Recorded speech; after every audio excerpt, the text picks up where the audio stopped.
KBO 리그에서 외국인 선수의 가치는 과장된 말로 전력의 50% 혹은 그 이상이라고 불리기도 합니다. 실제로 2025 시즌 한화 이글스의 팀 전체 WAR은 51.32. 그런데 폰세, 와이스, 리베라토 등 외국인 선수들의 총 WAR을 합치면 18.11입니다.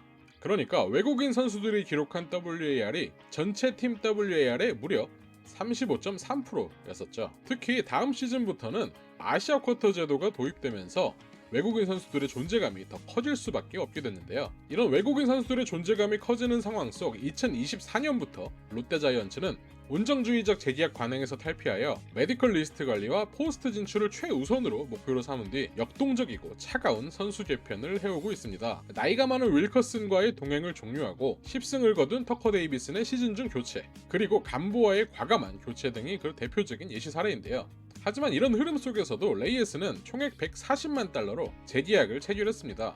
구단이 보기에 2년 연속 전 경기에 출장하고 최다 안타를 때려는 레이에스가 안정적이고 검증된 자원이라 판단한 것이죠. 오늘은 우리 빅터 레이에스 선수처럼 롯데자이언츠가 그동안 재계약을 했었던 장수 외국인들에 대해 한번 알아보겠습니다. 구독, 좋아요 부탁드리면서 영상 시작하겠습니다.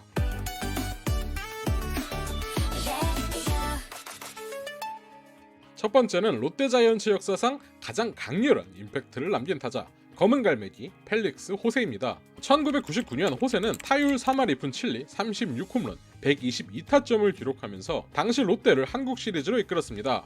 특히 2001년에는 KBO 리그 역대 최고 출루율인 5할 3리와 장타율 0.695를 기록하면서 리그 생태계 교란종으로 군림했죠. 당시 호세와의 재계약은 선택이 아닌 필수였으며 그는 부산의 아이콘이자 준우승을 이끌었던 부산의 영웅이었습니다. 물론 배영수 선수에게 분노의 죽방을 날리는 등 지금으로서는 상상하기 힘든 호세의 난도 있고 했지만 우리 롯데 팬들의 가슴에 불을 지폈던 최고의 선수였던 것은 부정할 수 없죠. 문제는 2006년도의 복귀였습니다. 롯데는 만 41세가 된 호세를 다시 불러들였죠. 총액 30만 달러에 계약하면서 팬들의 향수를 자극했으나 결과는 절반의 성공이자 절반의 실패였습니다. 22홈런을 치면서 장타력은 유지했으나 타율은 2할 7푼 7리로 떨어졌고 수비 기여도는 전무했죠. 이러한 호세의 사례는 향수가 재계약의 주된 이유가 되어서는 안 된다는 교훈을 남겼습니다. 팬 마케팅 측면에서는 성공적이었을지 모르나 팀의 장기적인 전력 구상에는 노쇠화한 레전드의 영입이 큰 도움이 되지 않음을 데이터가 증명했죠.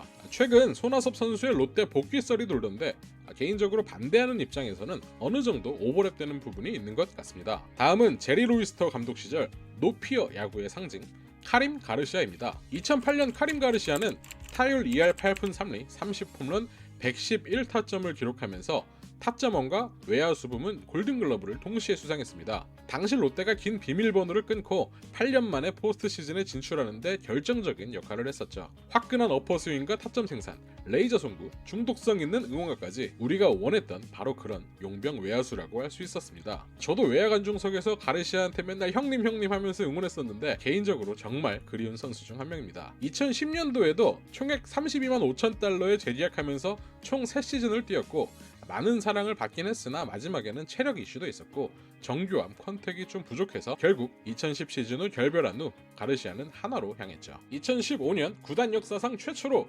20-20 클럽에 가입했던 짐 아두치입니다. 호타준족의 정석을 보여줬으면서 타율 3할 1푼 4리 28홈런 24도루 106타점 1번 타자와 4번 타자를 모두 오갈 정도로 팔방미인이었으면서 수비 범위도 넓은 중견수로서 제 개인적으로는 정말 흠잡을 데 하나 없는 용병 타자였다고 생각합니다. 당연하게도 재계약에 성공하면서 2016 시즌을 맞이했습니다. 그런데 아두치가 원래 허리가 안 좋았던 선수거든요. 그래서 고질적인 이런 허리 통증이 결국 발목을 붙잡았습니다. 허리 통증 완화를 위해 치료 목적으로 복용했던 약물이 도핑 테스트에서 검출된 것이죠. 36경기 출장 정지 처분을 받긴 했는데 금지 약물 사용은 금지 약물 사용이기에 구단은 발표 직후 아두치를 방출했습니다. 그 당시로선 너무나도 충격적이고 허무한 이별이었죠. 그 이후에 아두치는 메이저에서도 콜업되기도 하고 현역 생활을 꾸준히 이어나가던 도중 현재는 타격 코치로 지도자 생활을 하고 있다고 합니다. 그렇다면 롯데 역사상 최장수 외국인 투수는 누구일까요? 바로 브룩스 레일리입니다. 레일리는 린드블럼과 함께 입단해 5년 동안 롯데의 마운드를 지켰습니다. 외국인 투수 잔혹사가 깊던 롯데에서 가장 꾸준하고 믿을 수 있는 투수였죠.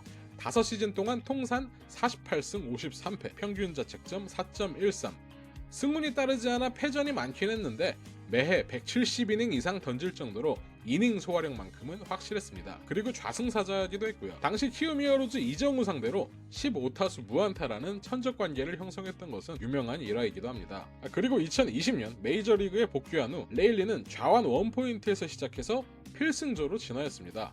휴스턴, 템파베이, 뉴욕 매치를 거치면서 대표적인 역수출 성공 신화를 썼고 2025년 11월 뉴욕 매치는 레일리의 2026년 구단 옵션을 실행했기에 한국 나이로 39세가 되는 올해도 메이저에서 뛸 예정입니다. 다음으로 소개해드릴 선수는 바로 조시 린드블럼입니다. 15년 데뷔 첫해 무려 210이닝을 던지면서 13승을 거뒀고 최동원 투수를 연상시키는 엄청난 이닝 소화력과 부산에 대한 애정으로 팬들의 절대적인 지지를 받았습니다. 2016 시즌 후 막내딸 모눌로의 심장병 수술을 위해 미국으로 돌아갔었고 이후 2017년 시즌 도중 딸의 건강이 호전되자 롯데로 전격 복귀하였습니다. 그리고 팀을 가을 야구로 이끌었고 준 플레이오프에서도 호투를 하며 낭만 야구의 정점을 찍었었죠. 그런데 이 롯데 프런트는 희대의 평크짓을 합니다. 롯데 구단은 린드블럼을 보류 선수 명단에서 제외하면서도 재계약을 시도했습니다. 하지만 이 과정에서 구단이 린드블럼에게 보류권이 풀려도 우리 팀 외에는 협상할 수 없다는 식으로 규정을 왜곡해서 선수에게 거짓 정보를 전달했다는 논란이 일었죠. 린드블럼은 SNS를 통해 구단의 기만적인 태도에 실망해 떠난다고 밝혔으며 결국 두산 베어스로 이적했고 2019년 20승과 MVP를 달성하면서 KBO 최고의 투수가 되었습니다. 당시 우리 롯데 팬들은 남의 집 잔치를 보면서 속이 타들어갈 수밖에 없었는데요. 어쨌든 롯데 프런트가 다시는 이런 실수를 반복 안 했으면 좋겠고 린드블럼은 현재 미러키에서 유망주들을 지도하고 있다고 합니다. 댄 스트레일리의 2020년은 그야말로 언터처블이었습니다. 2020 시즌 15승 4패 평균 자책점 2.50 무엇보다 205탈삼진을 기록하면서 탈삼진왕에 올랐고요. 이는 롯데 역사상 최동원, 주영광 이후 처음 나온 200탈삼진 기록이었습니다. 특히 주무기인 슬라이더는 알고도 못 친다는 평가를 받으면서 마구 취급을 받았었죠. 개인적으로 한 시즌 임팩트만으로는 롯데 구단 역사상 최고의 외국인 투수가 아닌가 싶을 정도로 엄청난 부위를 보여줬었고 재계약에 성공했습니다. 2021 시즌이 끝난 후 메이저 도전을 위해 팀을 떠났다가 스파크맨의 대체 선수로 다시 롯데에 돌아왔죠. 그러나 2023년 구위자와와 피치 클락 적응 문제 등으로 고전했고 시즌 도중 방출되었습니다. 그리고 그 자리에 온 선수가 바로 에런 윌커슨 선수였고 좋은 모습을 보여주면서 재계약을 했었죠. 참고로 여러분 직관 가면 짝짝이 많이들 흔드시잖아요. 이 짝짝이의 유래가 바로 스트레일리입니다. 스트레일리가 더가웃에 짝짝이를 가져왔다가 당시에 허문회 감독이 마음에 들어서 들고 다니다가 현재의 응원 문화로 완전히 장착된 거죠. 더가웃에 그리고 징도 가져갔었고 팀에 대한 애정이 정말 어메이징했었는데 어쨌든 스트레일리가 작년에 은퇴를 발표했는데 다시 한국에 놀러와서 사직에서 한번 볼 수 있었으면 좋겠네요. 다음은 2022년도부터 롯데의 든든한 기둥이었던 레일리의 뒤를 이은 좌승사자 찰리 반지입니다. 3년 연속 150이닝 이상을 소화하며 로테이션을 거르지 않는 이닝 히터였고 특히 좌타자 상대로는 압도적인 모습을 보여주며 리그 정상급 좌완으로 군림했었죠. 2024년 탈삼진 171개를 잡으며 10승은 거두지 못했으나 150만 달러에 재계약하며 2025 시즌을 맞이했습니다. 하지만 결과는 새드엔딩이었죠.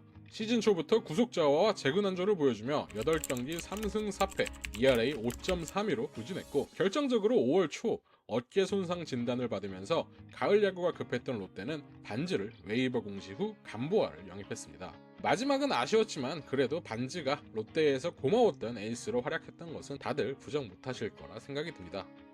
이 밖에도 사도스키, 유먼 등이 롯데와 재계약을 했었고요. 중요한 거는 10승 이상만 해도 무난하게 재계약을 했던 과거와는 달리 현재는 데이터 기반의 리스크 관리와 효율성을 최우선으로 하기 시작했다는 것이죠. 이렇게 기조가 바뀐 와중에 이번에 롯데가 영입한 제레미 비슬리 선수와 엘빈 로드리게스가 물론 너무 뛰어난 성적을 거두면 메이저로 가겠죠. 적당히 뛰어난 성적을 거두는 선에서 메이저에 가지 않으면서 롯데 자이언츠와 2027년에도 재계약을 맺었으면 하는 바람이 있습니다. 여러분들이 생각하는 롯데 자이언츠 최고의 장수 용병은 누가 있나요? 어떤 선수가 그리운지 댓글로 남겨주세요. 구독, 좋아요 부탁드리면서 영상 마무리하겠습니다. 정신승리 베이스볼의 정승비였습니다. 감사합니다.